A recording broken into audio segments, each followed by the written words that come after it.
Whew, I'm getting too old to be doing this. I've heard it said, go big or go home. Well, I'm here to tell you, forget what you've been told. I say go big at home. This here is going to be my new can crusher. And it's I believe it's a 4-inch channel iron frame I welded up. And then this is 4-foot sticks of old well pipe that are 4 feet long down to a piece of 1.5-inch square tube.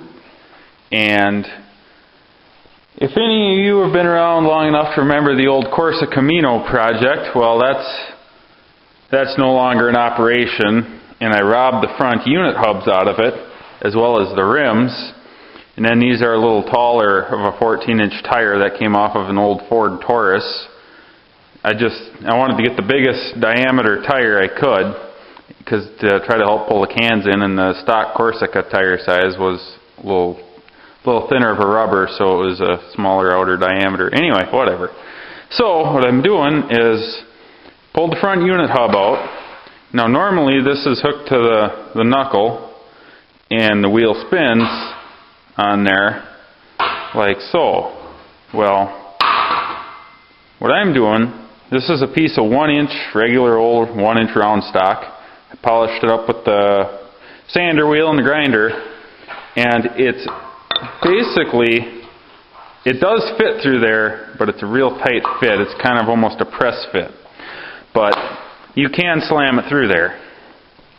And I already did that on this one, and then I'm going to mount it on 2 pillow blocks like so,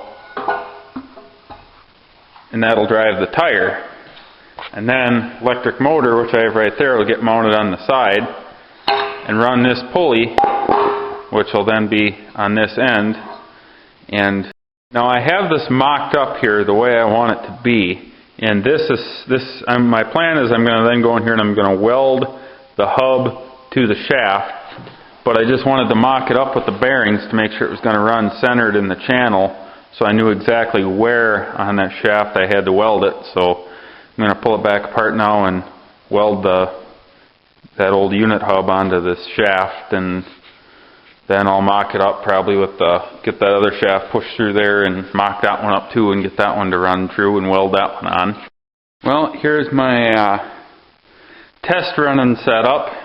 Need to come up with a better motor mount, but well, that works for now. I think it runs a little too fast. I need to get a bigger pulley here, and maybe a little bigger pulley here, and a bigger motor. I don't know. It works fine, you know, hand feeding it a couple cans at a time. I wanted to build like a hopper where you could just dump a whole 5-gallon bucket or a garbage bag or something of cans through it and run them all through. But that's just a 3rd horse motor and it can't keep up. But it's fine just feeding it, hand feeding it. And I welded this here with bolts to this plywood. That's just temporary vice gripped up there. I'm going to run some 2x4 across here and maybe build a little better hopper, but I'm going to call it a success. I ran a couple 100,000 cans through it, so I'll fire her up quick and we'll dump another bucket through.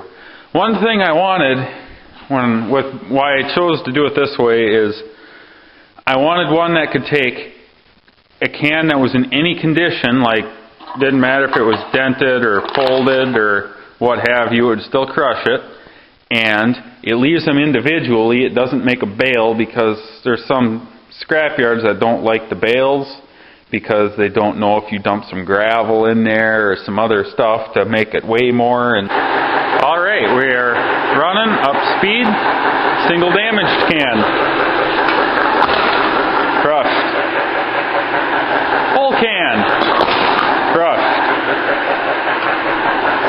Big can. Crushed.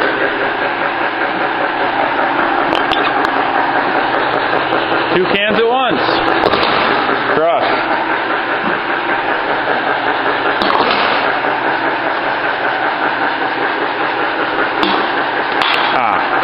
Missed. And bucket of cans. Crushed.